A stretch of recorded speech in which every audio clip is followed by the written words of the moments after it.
Bueno, amigos y amigas, estamos nuevamente en una entrevista más. En esta oportunidad me acompaña una buena amiga, ¿verdad? Angélica Rivas Monge, quien es miembro de el Colectivo Feminista para el Desarrollo Local. Entiendo que esta institución es a nivel nacional, ya nos van a explicar ella acerca de esto. Quisiéramos conocer en principio cómo nace este esfuerzo, cuándo nace y cuáles son, digamos, los motivos por los que nace este esfuerzo, que nos expliquen esa parte. Y en la segunda parte vamos a hablar acerca de las situaciones que estamos viviendo en El Salvador y que están viviendo las mujeres. Y no solo las mujeres, sino también las niñas, las adolescentes. Así es de que bienvenida, ¿verdad? Esta es la casa de los santanecos y de los salvadoreños, las salvadoreñas, como siempre decimos. Y aquí estamos pues para contribuir a este tema y a estos temas que son tan importantes para nuestra sociedad. Así es que bienvenida. Bueno, muchas gracias, Antonio, por la invitación. Yo feliz de estar con ustedes este día hablando de temas de actualidad, de temas de los derechos de las mujeres. Ok, ¿cómo nace este esfuerzo, Angélica? ¿Y cuándo? Porque entiendo que ya son varios años que están trabajando en este esfuerzo. Bueno, la Colectiva Feminista para el Desarrollo Local, que es la organización que yo represento hoy, es un esfuerzo, ¿verdad?, que nació en el año 2004, o sea que este año hemos cumplido 15 años, estamos de manteles largos, y surge de un proceso de autonomización de un programa que tenía las dignas en ese tiempo. De ahí surge la colectiva y, como usted bien lo decía, es una organización que trabaja a favor de los derechos de las mujeres a nivel nacional. Tenemos sede, ¿verdad?, en el oriente del país, en el municipio de Jiquilisco, en Usulután. Tenemos sede en San Salvador, de donde vemos todo nuestro trabajo en todo San Salvador, ¿verdad? La zona, principalmente la zona norte, varios municipios de San Salvador. Tenemos también oficina acá en Santa Ana, donde vemos el trabajo en el departamento de Santa Ana, pero también en la región occidental, en Aguachapán y Sonsonate. Y tenemos oficina en el municipio de Suchitoto, donde vemos todo el trabajo en los departamentos de Cuscatlán y Cabañas.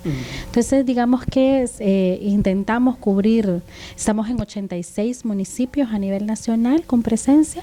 Y bueno, nuestro esfuerzo principalmente, ¿verdad?, es la promoción de la igualdad entre mujeres y hombres en los diferentes ámbitos. Y bueno, y proponer diferentes políticas, proyectos, tanto para mujeres, para niñas, para jóvenes también, ¿verdad?, en el marco de la prevención de la violencia en nuestro país. Es decir, es un esfuerzo grande que principalmente, pues como nuestro nombre lo dice, ¿verdad?, tenemos una reivindicación feminista de cambiar el estado de las cosas en El Salvador y favorecer los derechos de las mujeres para lograr mayor igualdad entre mujeres y hombres. En ese camino que ustedes han recorrido desde hace ya 15 años. 15 años. No ha sido fácil, Angélica. Definitivamente no, ¿verdad? Tener una lucha a favor de primero que la palabra feminista está muy estigmatizada, tenemos muy mala prensa, tristemente, ¿verdad? Cuando a mí me conoce la gente, yo le digo, yo soy de la colectiva feminista, y la gente, usted es feminista, ¿verdad? O sea, y yo digo, ¿qué idea tiene la Incluso población? hay mujeres sí, que se expresan sí, así. no, porque hay un enorme desconocimiento de qué hacemos las organizaciones. Pues nosotras somos fundamentalmente promotoras de los derechos humanos de las mujeres, ¿verdad? Y claro, somos transgresoras a partir de que cuestionamos el status quo, ¿verdad? El estado de las cosas en una sociedad que es desigual. Y lo que cuestionamos precisamente es esa injusticia, porque esa desigualdad es injusta con las mujeres, y promovemos acciones para cambiar esa desigualdad. Entonces, como le digo, alrededor de las feministas se han construido muchos mitos, mucha mala prensa y mucho desconocimiento, pero cada vez que nosotras hacemos promoción de derechos o hacemos charlas en las comunidades, hablamos con otras mujeres, con otros hombres, creo que cada vez nuestro país va avanzando más a favor de los derechos humanos en general, de las mujeres en específico, y además también trabajando un tema que es muy importante, la sensibilización.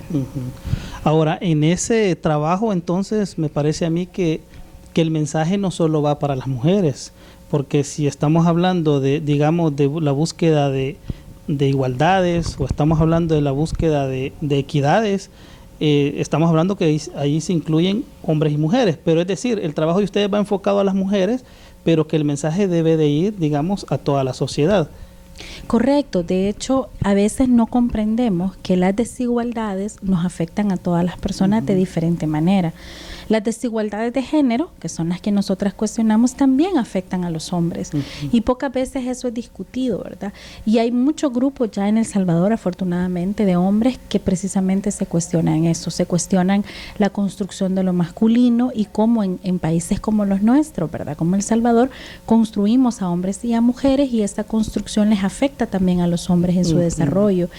Entonces, eso es muy importante lo que usted dice, ¿verdad? Decir que, y además que se cree que las feministas solo hablamos con otras mujeres y no hablamos con los hombres, o que no estamos a favor de los derechos de los hombres. Por supuesto que sí, ¿verdad?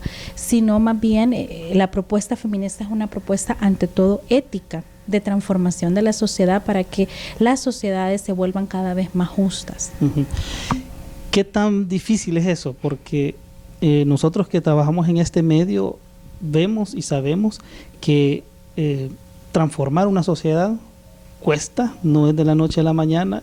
Las sociedades son eminentemente económicas y mientras no se cambie quizás la raíz de los problemas que son económicos, eso deriva en tantas otras situaciones que se dan. Pero en el caso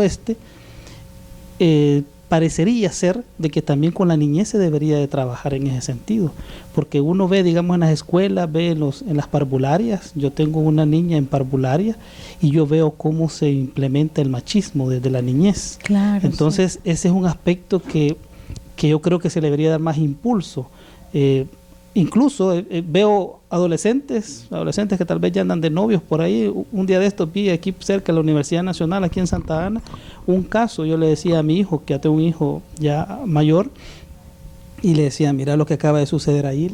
Fíjate, le digo yo, de que el muchacho sonriendo y la muchacha sonriendo ahí como novio, ¿va? Pero viene el muchacho con una caja de no sé qué cosa que tenía en la mano, le golpeó la frente.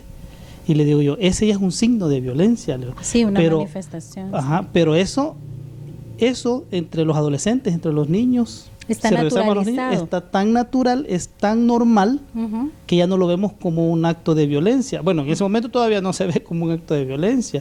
Entonces yo hablo de la niñez porque yo creo que, si bien es cierto, nosotros tenemos que hacer algo ya para cambiar algunos patrones culturales, pero también tenemos que hacerlo con los niños, con las niñas. Sin duda, Antonio, nuestro país tiene enormes deudas con las mujeres, enormes. Fíjese que hay dos leyes importantes que se han logrado en los últimos años, en el 2011, 2010, que son la Ley de Igualdad y Erradicación de la Discriminación contra las Mujeres y la Ley Especial Integral para una Vida Libre de Violencia para las Mujeres. Ambas leyes son una propuesta de políticas públicas importantes en el país que precisamente buscan eso. Entonces, el Estado salvadoreño tiene que trabajar desde la primera infancia en cambiar estos patrones, estos estereotipos de discriminación por género que fomentan la desigualdad y fomentan la violencia. Entonces, por ejemplo, vivimos en un país donde hay mucho embarazo en las adolescentes, mucha violencia sexual, mucha violencia contra las mujeres desde que somos adolescentes en la etapa del noviazgo. Yo siempre he dicho, los pretendientes y los novios son altamente peligrosos. Necesitamos fomentar lo que nosotras llamamos de construir, por ejemplo, el amor romántico con los jóvenes, lo que usted decía. Uno no dice que los adolescentes no puedan ser novios o no tengan que tener novios, no, eso está muy bien, es parte del desarrollo, sino que aprendamos cada vez más a construir relaciones sanas, relaciones equitativas, ¿verdad? Relaciones realmente que no promuevan la violencia. Lo que usted mencionaba, que usted vio en la calle, es una manifestación, pero por ejemplo el ciberacoso. Estas manifestaciones que le dicen a los jóvenes, dame tu contraseña de Facebook si realmente me amas, para tenerte controlada, el control, y que muchas personas no vemos en esas manifestaciones, como está tan naturalizada la violencia, no vemos que esa es un mecanismo de control que genera violencia. Esto de que mi novio me llame a cada rato para saber a dónde estoy y con quién estoy es porque me quiere mucho, yo siempre le digo, cuidado con estas afirmaciones. Y esas son alertas que se deben de que pueden terminar en feminicidio, porque la violencia, el feminicidio, como bien dice la ley en El Salvador, es la forma más extrema de violencia, pero para llegar a un feminicidio tuvieron que haber otras manifestaciones de violencia. Es como el caso que ahora está en boga del magistrado Escalante, del tema de los tocamientos. Si uno, hablando con mujeres, con niñas, con adolescentes que son sobrevivientes de violencia sexual, muchas de los delitos, ya violaciones sexuales hasta sistemáticas en el tiempo, han comenzado con tocamientos. Es decir, ¿verdad? Es decir, que hay que tener mucho cuidado con las cosas que afirmamos y cambiar la cultura. Es un tema de cultura. Si nosotras tenemos una sociedad machista, como claramente la tenemos en El Salvador, hombres y mujeres, ¿verdad? Porque el machismo es una forma en que se nos construye, en que se nos educa, tanto a los hombres como a las mujeres, evidentemente vamos a tener un sistema de justicia machista. Si tenemos una sociedad que es clasista, vamos a tener un sistema jurídico clasista, ¿verdad? Entonces, eso es importante lo que usted decía. Bueno, vamos a tocar todos estos temas en otras entrevistas también, porque claro, ahorita nos hemos metido a varios temas, hemos tocado varios temas, ¿va? En la plática hemos tocado varios temas que esperamos desarrollarlos en las siguientes entrevistas.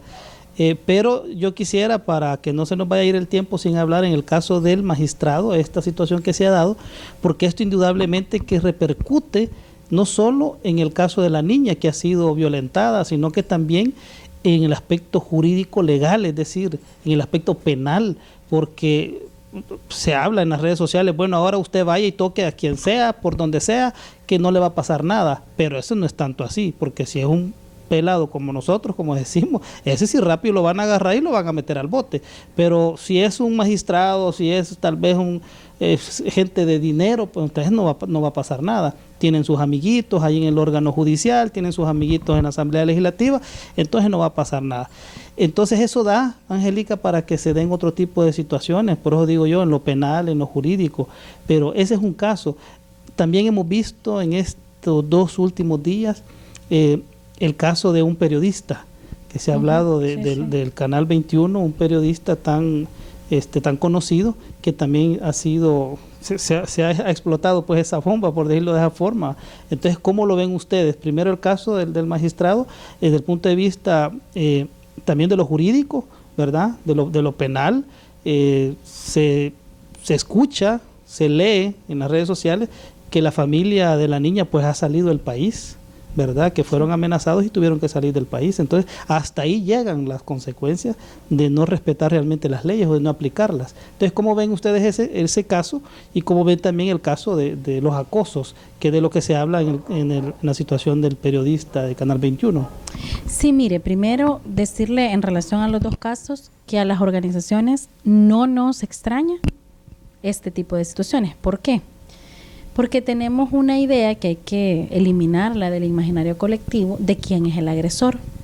Entonces, a veces se cree que la persona agresora, se tiene un estereotipo que es un señor que vive en el campo, que anda con el machete, que tiene poca educación, que es alguien agresivo, y esa persona es como cuando yo hago talleres, por ejemplo, con hombres y con mujeres de comunidades o de diferentes sectores y les pido que me hagan una caracterización, un dibujo de quién puede ser un agresor, me dibujan a este estereotipo, que no es real.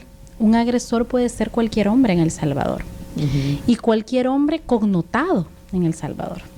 Se puede ser un magistrado de la sala de lo civil, puede ser un pastor evangélico, un líder religioso, un sacerdote católico, un periodista connotado, muy respetado en el ámbito periodístico. Es decir, puede ser cualquiera. Ese es el primer mito que hay que votar, y que pues por eso no nos extraña que hayan casos sonados de este tipo de personajes, ¿no? Luego, en relación al magistrado Escalante, mire, ese es un tema bien delicado y bien peligroso que ha caído el sistema judicial. Yo celebro que haya esta indignación social, ¿verdad? De que la gente nos hayamos volcado todo el mundo, tanto a las calles como en las redes sociales, a decir esto no puede seguir así. El sistema de justicia, que además nos cuesta el 6 o el 7% del 6% de todo el presupuesto nacional, ¿verdad? Por una designación constitucional. Es decir, que es un sistema caro. Y que va a seguir siendo caro porque en la medida en que crezca el presupuesto, crece ese 6%. Es correcto, se mantiene. Entonces, y una administración de justicia que tiene enormes fallas. Yo he escuchado comentarios, Antonio, en estos días de gente que trabaja en la corte defendiendo las resoluciones y que se declaran ofendidos. Y me parece absurdo, porque hay que admitir que hay resoluciones muy buenas, hay magistrados muy buenos, hay gente como en todos lados, pero que es un sistema ineficiente, porque si uno revisa la cantidad de denuncias, para solo hablar de las denuncias, ¿verdad?, que se presentan en este país y la cantidad de condenas que se logra, usted se va a dar cuenta que anda por ahí por el 10%. Es decir, impunidad se llama eso, ¿verdad? Entonces ahí hay un primer elemento. El segundo elemento es que fíjese que el problema de este tipo de resoluciones es que sientan jurisprudencia a nivel legal, ¿verdad? Entonces ahí es como decir, vaya, porque yo estaba leyendo las 22 páginas de la resolución de la Cámara Primero de lo Penal para entender qué argumentaban estos señores. Y ahí pues básicamente hay 3 razones por las que, porque ellos aquí para que la población, ¿verdad?, entendamos qué es lo que está pasando, es que el magistrado tiene fuero a partir de que es magistrado. Ese es un privilegio, privilegio. Entonces esta persona, que los hechos ocurrieron en febrero, fue capturado, fue llevado ante la Asamblea Legislativa y le hicieron algo que se llama antejuicio. Antejuicio, un proceso de antejuicio. No es quizá técnicamente correcto decirlo desaforaron, porque él sigue teniendo fuero. La diferencia es que con el proceso de antejuicio, él realmente lo que es que se tiene que someter a un procedimiento especial, no al procedimiento al que se sometería cualquier ciudadano que no tiene fuero. Entonces, por eso, en primera instancia, su caso lo conoció en la Cámara de lo Penal. La Cámara de lo Penal dice que examinando los hechos, considera de que los hechos que son, establecidos que cometió el magistrado no son constitutivos de delito, sino que falta. La Fiscalía General de la República, que es el ente persecutor del delito en El Salvador, estableció en su requerimiento que el magistrado había cometido el delito de agresiones sexuales contra menor, que tiene una pena de entre 8 y 12 años de prisión. Los hechos que se narran en el proceso es que el magistrado andaba en una zona de Tonacatepec, que me parece que es la jurisdicción, en Altavista. La niña tiene 10 años, la víctima estaba jugando, o sea, ya uno no puede, o sea, los hijos de uno no pueden estar jugando en la esquina del pasaje porque es un riesgo. El espacio público para las mujeres, para las niñas es un riesgo constante, ¿no? Entonces la niña estaba jugando cuando este señor se le acercó y dice, ¿verdad?, narran ahí los hechos, le tocó la vulva, porque a mí me da risa que la gente en las redes sociales dice que le tocó, mencionan otras, pero no, le tocó la vulva, hay que decirlo con toda su, porque así se llama esa parte del cuerpo, ¿no?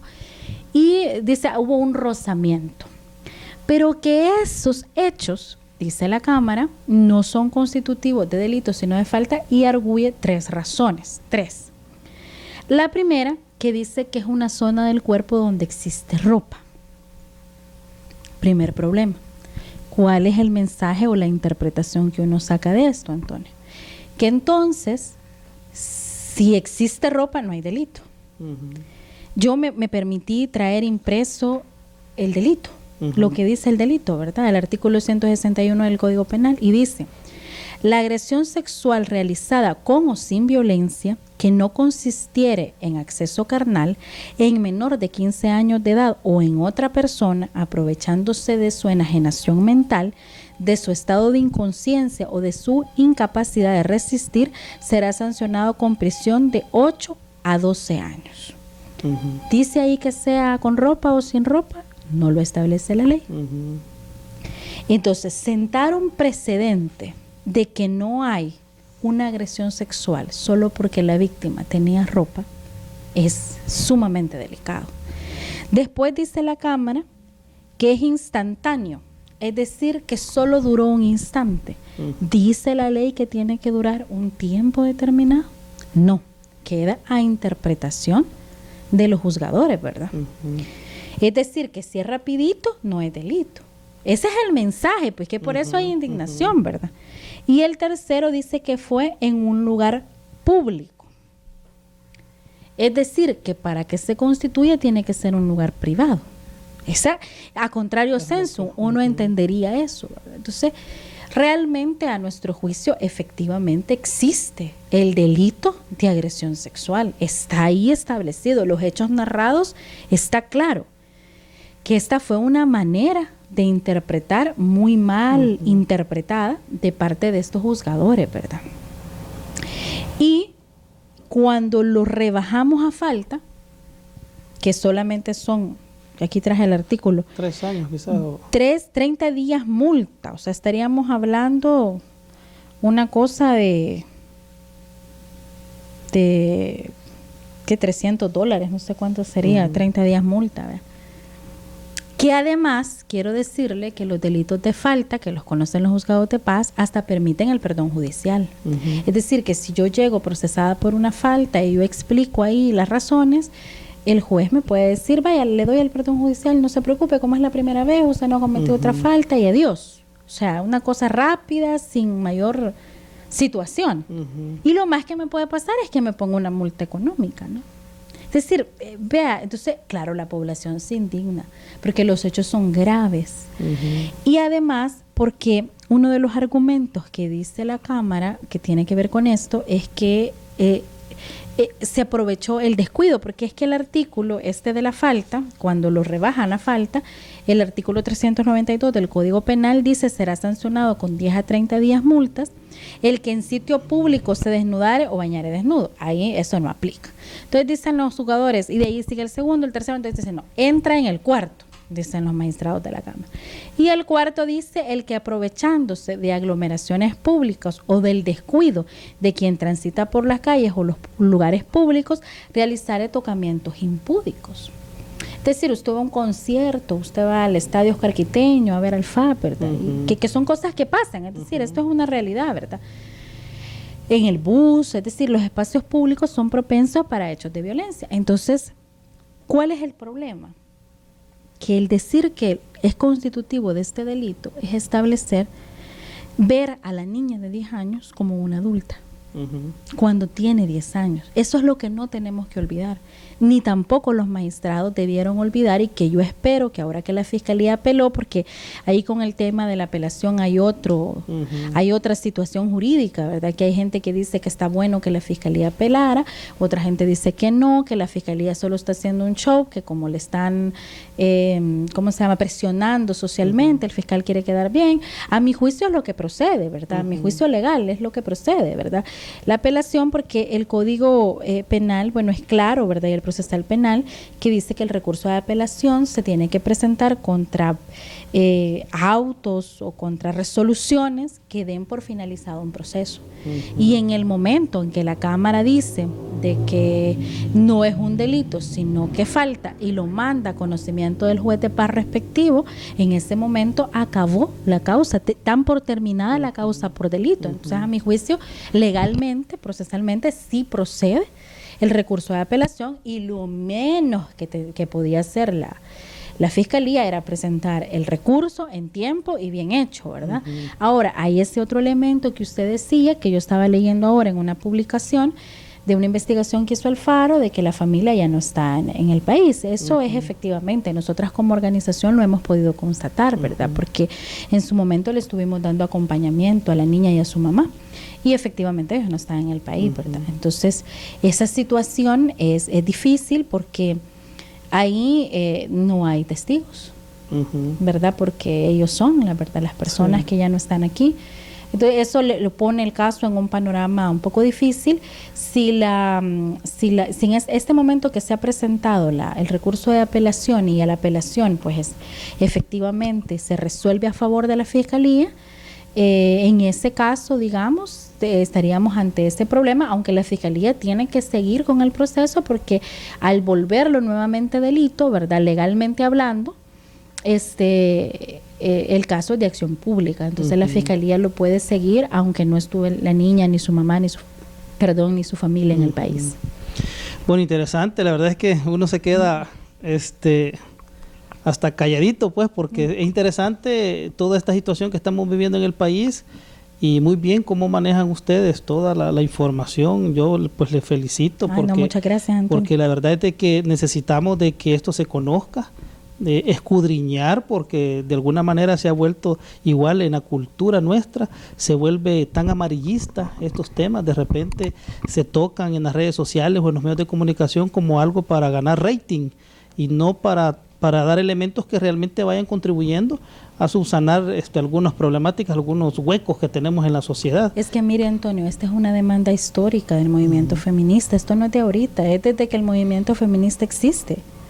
Lo que pasa, y a mí me daba un poco de risa porque nosotras el lunes siguiente que se conoció la resolución, nosotras hicimos una movilización ahí frente al Isidro, y estuvimos y nos manifestamos públicamente en las calles. Luego también se hizo una vigilia, bueno, a esa yo no fui, pero a la primera sí. Pero lo que le quiero decir es que nos dicen, bueno, ¿y las feministas qué están haciendo ahí? Si aquí estamos hablando de las niñas, de los... Es que es una demanda, es el desconocimiento de nuestras demandas, porque es una demanda histórica, nosotros lo venimos diciendo, y fíjese que ahora el otro tema que está también en boga, que se puede discutir en estos días, es que este día se ha conocido de que la Asamblea Legislativa, la Comisión de Legislación y Puntos Constitucionales de la Asamblea, ha presentado un dictamen favorable para hacer una reforma, donde se establezca esto de tocamientos impúdicos, lo voy a decir entre comillas, como delito. Para mí eso es un desacierto de la Asamblea Legislativa. O sea, es decir, mire, aquí y la ciudadanía por eso es que se indigna. Eso sería como estar diciéndole lo que pasó a la sala es cierto, lo que la Cámara dijo es cierto. Es darle la razón a la Cámara. ¿Y sabe qué es lo más peligroso? Que personas que estén siendo procesadas o incluso condenadas por delitos de agresión sexual con circunstancias parecidas a las del magistrado pueden hacer uso de esta posible reforma, de esta posible reforma al Código Penal. Exacto. Porque aunque teóricamente, bueno, y en la realidad no, digamos, la ley no puede ser retroactiva, como es un principio la no retroactividad, pero el problema se da es que hay una excepción, ¿verdad? Porque no es absoluto, que sí puede ser retroactivo cuando beneficia al imputado. Entonces ahí es una línea peligrosísima. Y fíjese que ahí es donde es la irresponsabilidad de los legisladores. Nosotras lo hemos dicho constantemente y lo vamos a seguir diciendo. El Código Penal, como todo el marco normativo salvadoreño, requiere reformas profundas, pero estas no se pueden hacer al calor de la indignación social. Ya habían diputadas presentando una propuesta el lunes antes de que la Cámara diera a conocer la resolución. Nadie habíamos leído la resolución, pero ya había gente presentando propuestas. Eso es irresponsable.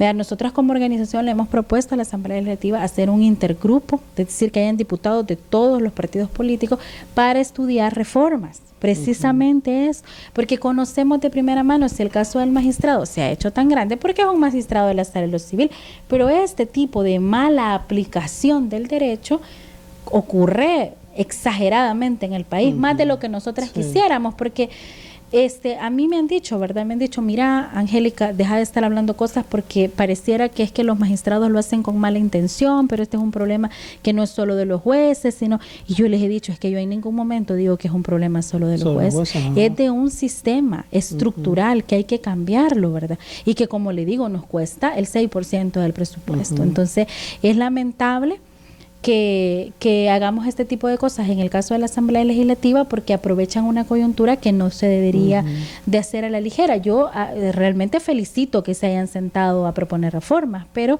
sí exhortaría, ¿verdad? Y si me están viendo diputados del departamento de Santa Ana, que den el ejemplo para, ¿verdad? Para que pues podamos hacer propuestas de reforma integrales y no solamente en temas del Código Penal de violencia sexual. Primordialmente este es un tema importante porque aquí en nuestro país hemos tenido una legislación y seguimos teniendo un poco que se presta a este problema, pero en el caso del magistrado no es un problema, a mi juicio, de que falte legislación o que haya que reformar el artículo, no. es de interpretación. Aquí lo que uno puede presumir, ¿verdad?, es por qué ahí está esta mala interpretación. Si hay una mala intención, una intención de beneficiar al señor Escalante, o cuál es, ¿verdad? Aquí ya la población se hará su opinión y aquí todo el mundo especulamos cuáles son las razones, pero que hay una mala aplicación del derecho, hay una mala aplicación del derecho, sí. Ok, Angélica, hemos llegado al final de la entrevista. La ya verdad no que hablamos es un tema del señor del otro periodista. Del periodista para la próxima. Pero la próxima lo vamos a hacer. El tiempo pues se va rápido y los temas son muy interesantes y hay mucho que hablar de esos temas. Vamos a ir, como decía yo, más adelante. Cada semana vamos a estar platicando.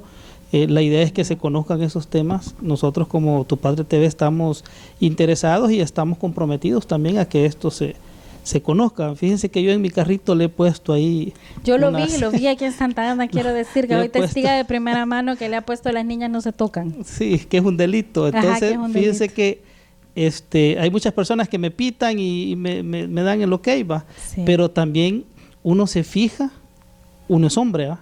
Y uno se fija cuando hay personas, hombres sobre todo, que se quedan y a veces las miradas o los gestos, uno hasta dice, ese es un agresor. Sí. Porque se nota, fíjese que ese ha sido como una encuesta, digamos. Se incomoda esa persona. Sí. Entonces se nota, pues, pero la verdad es que la gente lo ve bien, o sea, la gente ve bien que uno se exprese. Pero como decía, vamos a seguir hablando de estos temas más adelante. Yo les agradezco que nos hayan visitado. Y un último mensaje para las salvadoreñas y los salvadoreños. Justamente lo que usted dice, yo le diría a la población que nos está viendo que, bueno, muchas gracias por vernos, y segundo es que no hay que ser indiferentes, Antonio. Ante las injusticias no podemos ni debemos ser indiferentes. Entonces, este caso a mí me gusta que usted me diga que la gente le felicita, ¿verdad?, por tener la iniciativa de protestar de esa manera, porque no podemos ser indiferentes. Esa sería mi invitación, y que nos informemos y que estemos constantemente revisando esta realidad nacional que en nuestro país pues muchas veces es sumamente violatoria de los derechos. Ok. Bueno, gracias nuevamente, y a ustedes, amigos y amigas que nos han visto, muchísimas gracias.